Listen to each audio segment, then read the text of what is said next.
We continue with the discussion of vanishing deductions. Ano nga ba tong vanishing deduction under section 86 of the NIRC? Okay? This is an amount allowed to reduce the gross estate where the property was previously subjected to transfer tax, either donor's tax or estate tax. So, itong vanishing deduction daw is yung amount na i-reduce or i-deduct sa gross estate. Kasi nga, the property was already subjected to transfer tax, either a donor's tax or a estate tax. So there are requisites in order for its deductibility. Number 1 is the death. Here, the present decedent died within 5 years from the date of the death of the prior decedent or the date of gift.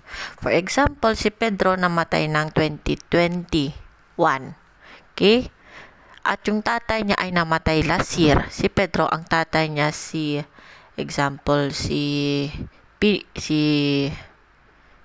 Peter. Okay? Si Peter, tatay ni Pedro. So, namatay nung 2020 si Peter, si Lolo Peter. Ngayon si Pedro namatay 2021. Nabayaran na before yung transfer tax nun. Example, kung dinonate ni Peter yung property kay Pedro, then that's donor's tax. Kung hindi naman, then that's estate tax. In either case, since 1 year lang yung gap, or that Pedro or the present decedent died within 5 years. Yung 1 year is within 5 years, from the date of the within the date of the death of the prior decedent, si Peter. Okay? Then, pasok yun sa deductibility. Number 2, or the second requirement, is the identity of the property. Yung pagkakakilanlan ng property. Here, the property can be identified. Alam mo, yung particulars ng property as the one received from the prior decedent or donor. In this case, the same yung property na involved. Example, lot 1. Yung lot 1 covered ng title, yun yung na-donate before or yun yung na-transfer before. Ngayon, similar action will be made at ma-identify mo yung property as lot 1 na the same was donated or transferred, then pasok as deductible. Another one, inclusion of the property. Here, always remember, dapat na yung property, in order to be deductible, o in order for the amount to be deductible, the property must have formed part of the gross estate situated in the Philippines of the prior decedent or included in the total amount of the gifts of donor. Dapat itong property na to naka-include doon sa gross estate. Bakit? Ng prior ni Peter. Bakit po, ma'am? Kasi syempre dapat it was declared by the previous owner. Okay? Declaration is very important. Number 1, the previous taxation of the property.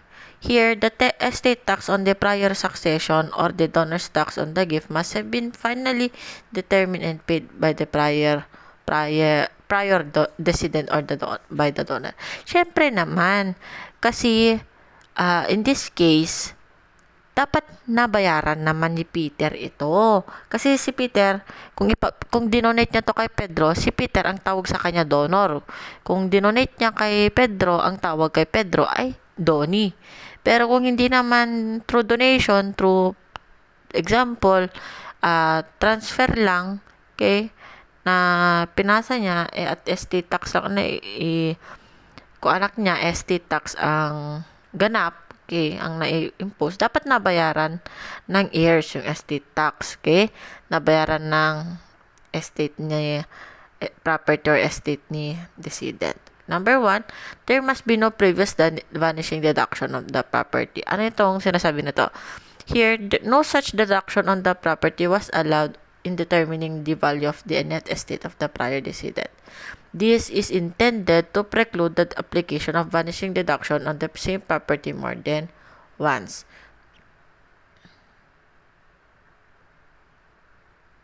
So here, okay, on the first year or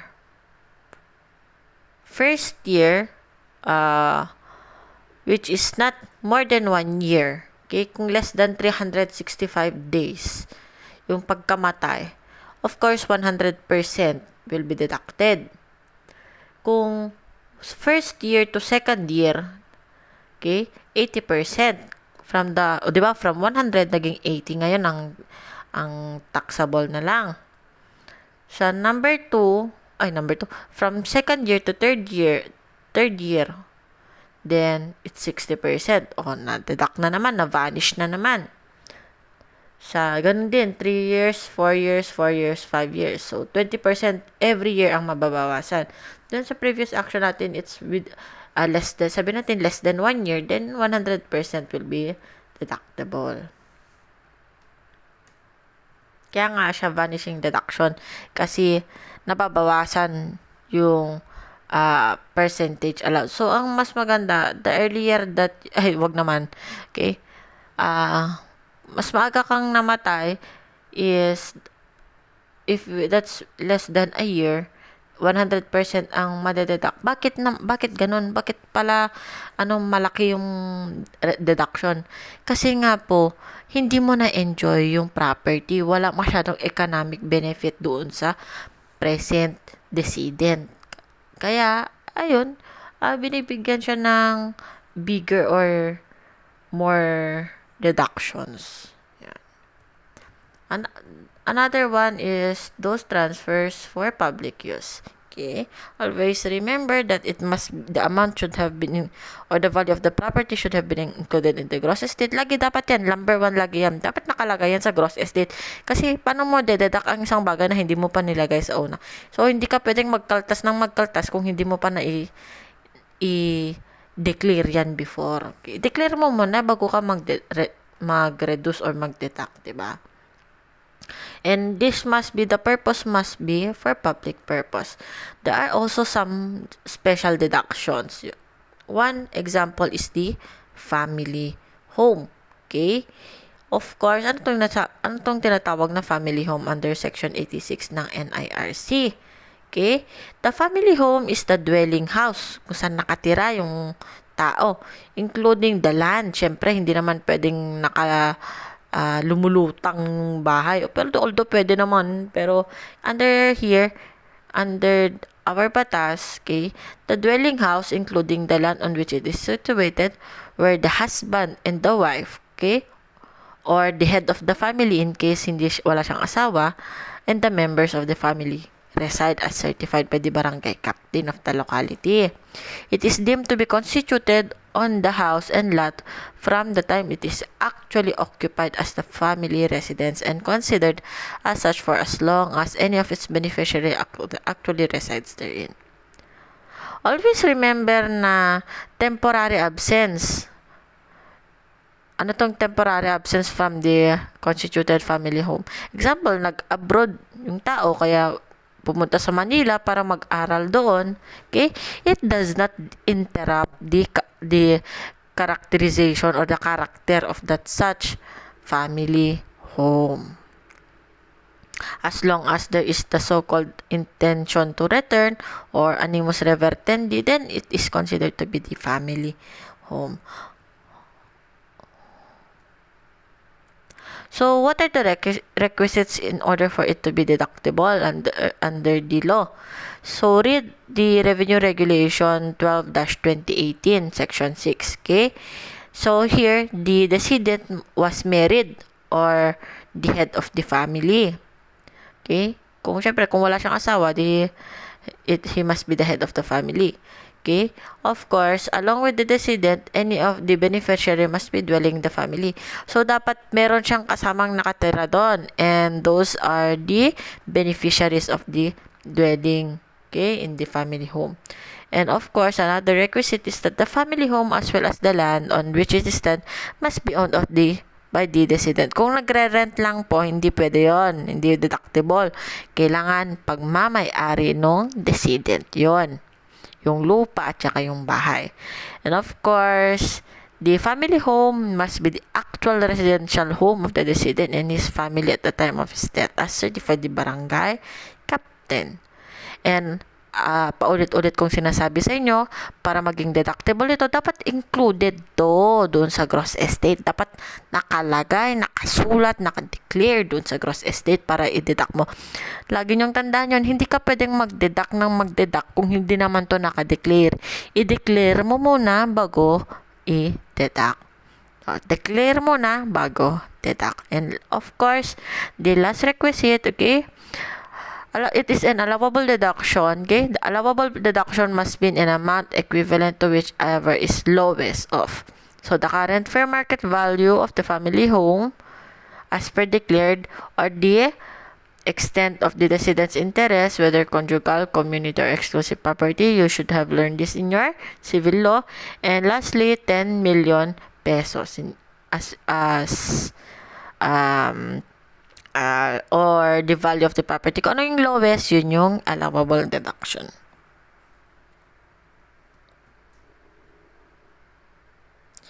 We have the so-called standard deduction as provided in your section 86. So, tapos na tayo sa ordinary deduction na. Punta na naman tayo sa mga standard deduction. Ano itong mga standard deduction?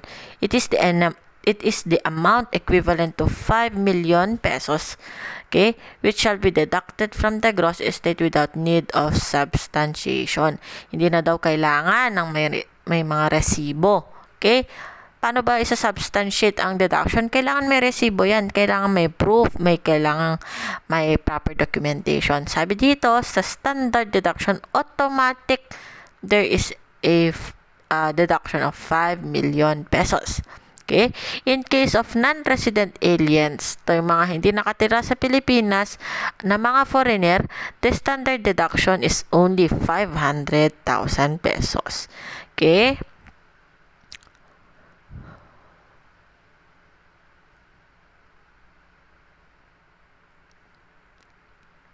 So, kindly read doon sa reviewer natin on the difference on the summary of the composition of gross estate and exclusion and deduction of between a resident citizen, non-resident citizen, and resident alien versus non-resident alien. Okay.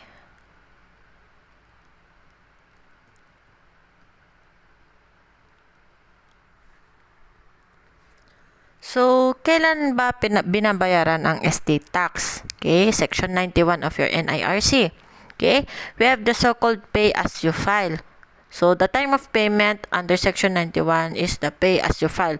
So, at the time the return is filed, yung tinatawag nating estate tax return or ETR, okay, the moment that you filed it, okay, who files it can be the executor, the administrator, or yung mga heirs, yung mga tagapagmana. Okay?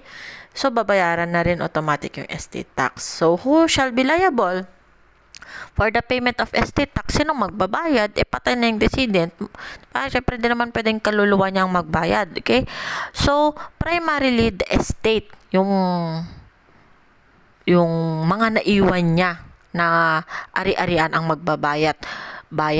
Through the executor or administrator. Sinong tong executor or administrator? Ito yung pinagkakatiwalaan niya o pinag-iwanan niya yung usually yung asawa mo. Pwede rin kung meron kang will at kung sino yung dineclare mo doon, administrator or executor, ganyan. Okay? So, the payment shall be made before the delivery of the distributive share in inheritance. Always yan, lagi.